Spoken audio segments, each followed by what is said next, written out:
आप सभी, मैं आशा करती हूँ आप सभी लोग स्वस्थ और प्रसन्न होंगे। आज हम हमारा पाठ निबंध लेखन को पढ़ेंगे और समझेंगे। आइए इस पाठ को प्रारंभ करते हैं।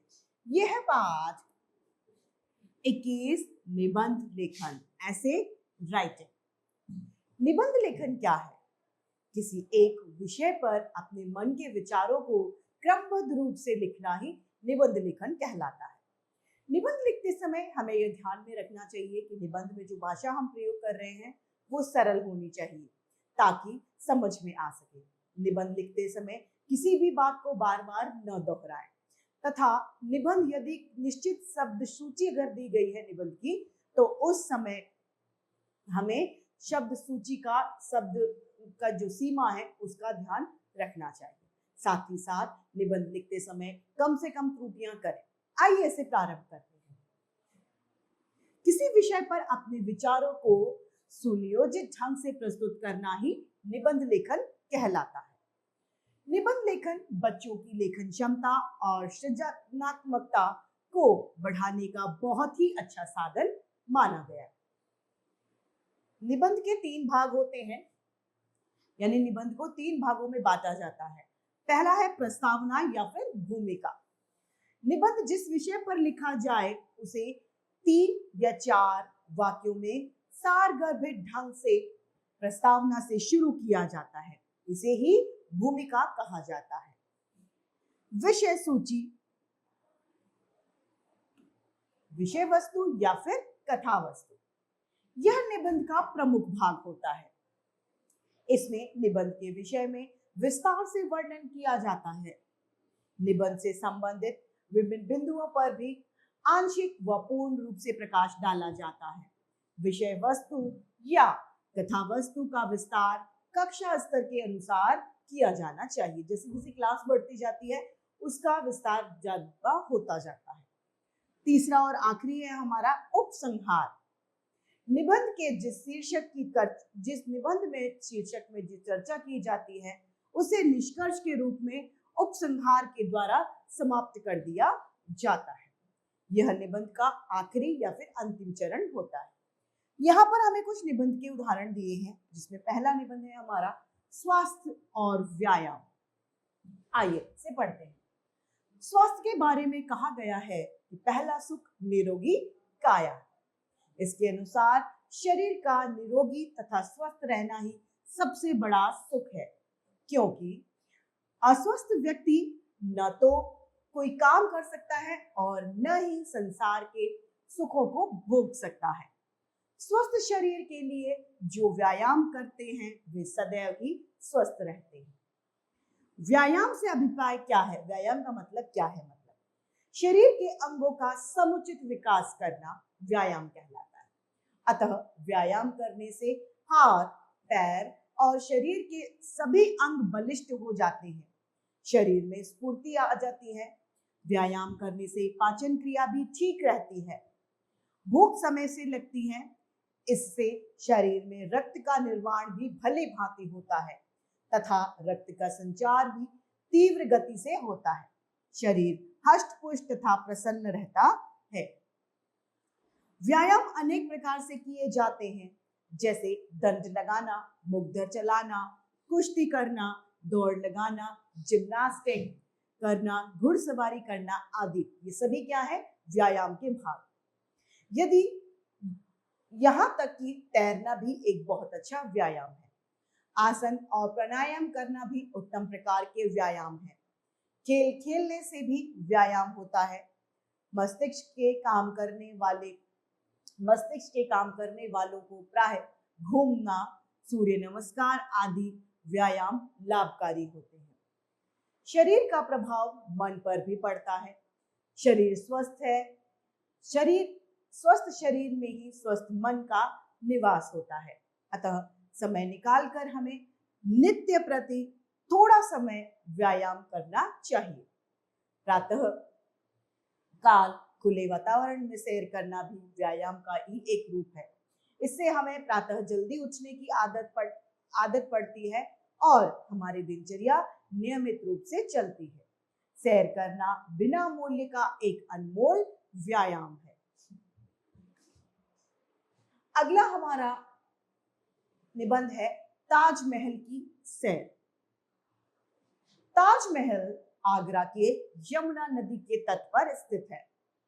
इस भवन को बनाने के लिए 20,000 मजदूर तथा उच्च कोटि के कारीगरों ने 20 वर्षों तक लगातार काम किया।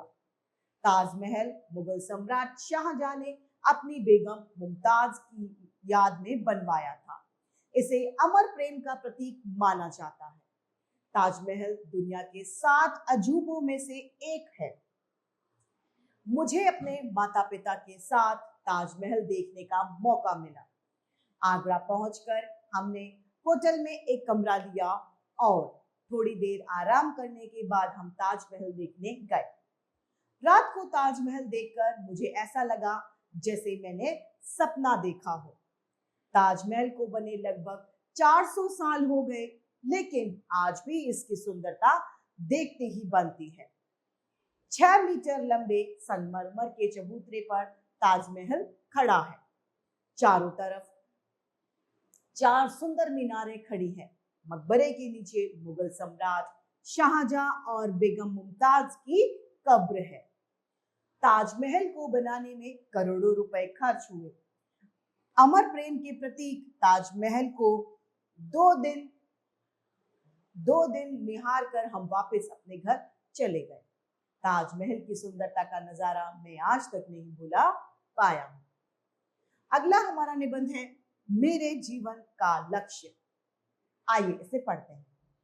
कुछ लोग भारी धन संपत्ति अर्जित करने के सपने पालते हैं, तो कुछ अपने चारों ओर भरपूर सुख सुविधाएं जुटा लेना चाहते हैं।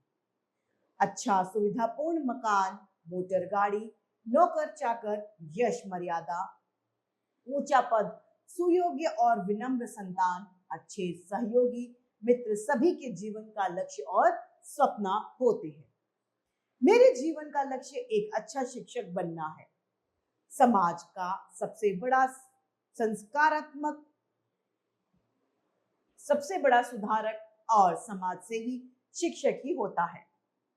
कुछ लोग समझते हैं कि शिक्षक का सामाजिक आर्थिक जीवन ऊंचा नहीं हो सकता, उसे जीवन भर आर्थिक तंगी के बीच से ही गुजरना पड़ता है। उसका सामाजिक सम्मान और स्तर भी डॉक्टर या इंजीनियर जैसा नहीं होता है, क्योंकि सामाजिक मान प्रतिष्ठा का मापदंड तो आर्थिक स्थिति ही है। पर मैं समझता हूं कि इन बातों में कोई भी सच्चाई नहीं है। चंद्रगुप्त का शिक्षक चाणक्य एक अध्यापक ही था। सिकंदर के गुरु अरस्तु को कौन नहीं जानता। अध्यापक का कार्य बड़ा पवित्र और जिम्मेदारी का कार्य है। वह मनुष्य को सही अर्थों में मनुष्य बनाता है। मनुष्य को गढ़ना संवरना बड़ा नाजुक और जिम्मेदारी भरा कार्य है। फिर मैं तो पहले ही कह चुका हूं कि मेरे जीवन का लक्ष्य समाज का कल्याण है, लोकहित की राह है, आत्मसंतोष का पथ है। अतएव शिक्षण से अधिक और कोई भी कार्य मुझे ऐसा दिखाई नहीं देता जिसके द्वारा मैं अपने को पवित्र और उज्जवल बनाए रखकर एक और समाज सेवा के ऊंचे लक्ष्य को प्राप्त कर पाऊं, तो दूसरी ओर इसके निरंतर ज्ञान के ज्योतिर्मय संसार में रह पाऊं। चौथा हमारा निबंध है पुस्तकालय का महत्व। पुस्तकालय शब्द 2 शब्दों से मिला है, पुस्तक और आलय, जिसका मतलब होता है पुस्तक का घर। जहां पुस्तकों का संग्रह होता है, उन संग्रहालयों को पुस्तकालय कहा जाता है। पुस्तकालय अनेक प्रकार के होते हैं, जैसे कि व्यक्तिगत पुस्तकालय, विद्यालय या महाविद्यालय पुस्तकालय, सार्वजनिक पुस्तकालय, सरकारी पुस्तकालय आदि तरह तरह के पुस्तकालय होते हैं। व्यक्तिगत पुस्तकालय प्राय घर में होते हैं। विद्यालय और महाविद्यालय पुस्तकालय बच्चों के पढ़ने के लिए बनाए जाते हैं। सार्वजनिक पुस्तकालयों में कोई भी व्यक्ति सदस्यता लेकर पठन पाठन कर सकता है। सरकारी पुस्तकालयों का उपयोग राज्य कर्मचारी या व्यक्ति विशेष ही कर सकते हैं। पुस्तकालय मानव जीवन के लिए बहुत उपयोगी है। पुस्तकालय में विद्या की देवी सरस्वती जी का निवास होता है। पुस्तकें ज्ञान प्राप्ति का साधन होती हैं। इसीलिए पुस्तकालय का व्यक्ति, समाज और राष्ट्र तीनों के लिए समान महत्व होता है। प्रत्येक व्यक्ति अपनी रुचि या इच्छा के अनुसार सभी पुस्तकें नहीं खरीद पाता, वह उसकी सामर्थ्य से बाहर होता है। कुछ पुस्तकें प्राचीन यानी पुरानी होने के कारण बाजार में नहीं मिलती, लेकिन पुस्तकालय में वे मिल जाती हैं। ज्ञान के क्षेत्र में पुस्तकों का अत्यधिक महत्व है। पुस्तकों के द्वारा हमें धर्म, दर्शन, इतिहास, विज्ञान, व्याकरण, भूगोल आदि का ज्ञान प्राप्त होता है।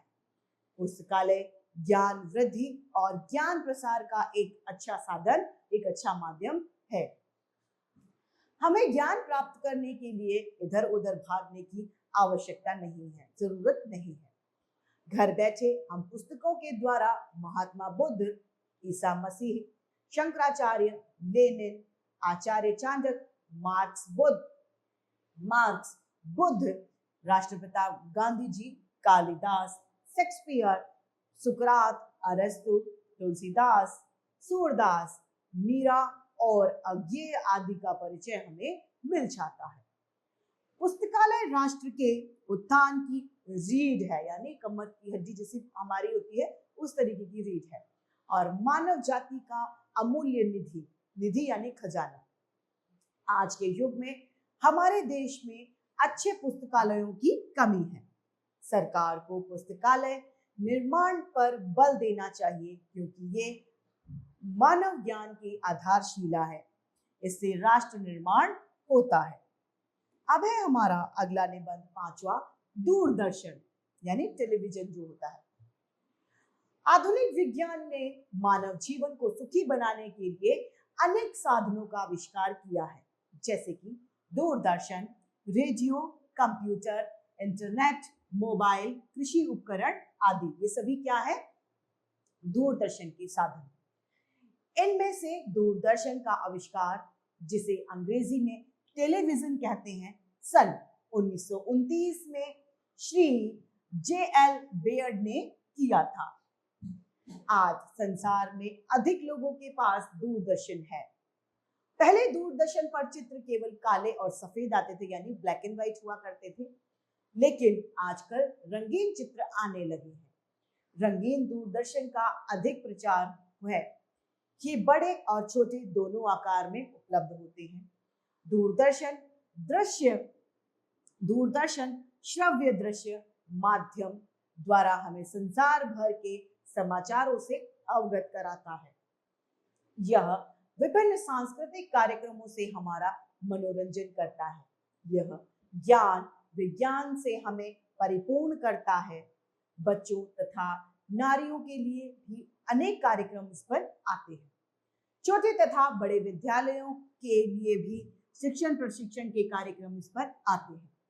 दूरदर्शन हमारा भरपूर मनोरंजन करता है तथा हमें ज्ञान प्रदान करता है।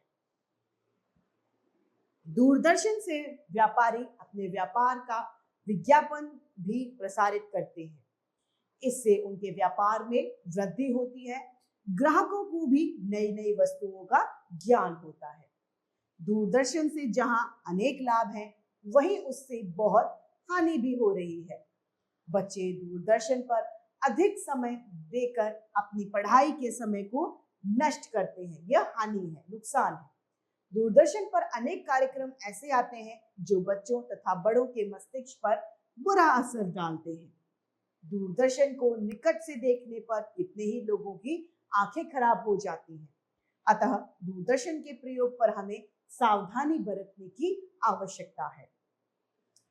सब मिलजुला कर अंत में यही कहना पड़ता है कि दूरदर्शन का बड़ा महत्व है, और यह एक ओर हमारा बौद्धिक स्तर ऊंचा कर रहा है, तो दूसरी ओर हमारा मनोरंजन भी यह कर रहा है। तो इस तरीके से हमारा ये पाठ निबंध लेखन समाप्त होता है। मैं आशा करती हूँ आप सभी को यह पाठ भली भांति रूप से समझ में आया होगा। आज के लिए इतना ही, फिर मिलते हैं। धन्यवाद।